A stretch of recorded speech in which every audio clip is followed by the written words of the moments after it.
ब्रह्ममुरारिसुरार्चितलिङ्गं निर्मलभासितशोभितलिङ्गम् जन्मज दुःखविनाशकलिङ्गं तत्प्रणमामि सदा शिवलिङ्गम् देवमुनिप्रवरार्चितलिङ्गं कामदहन करुणाकरलिङ्गम्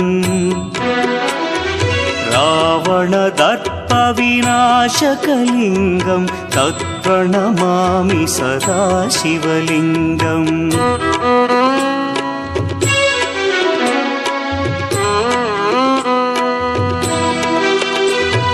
सर्वसुगन्धसुलेपितलिङ्गं बुद्धिविवर्धनकारणलिङ्गं सिद्धसुरासुर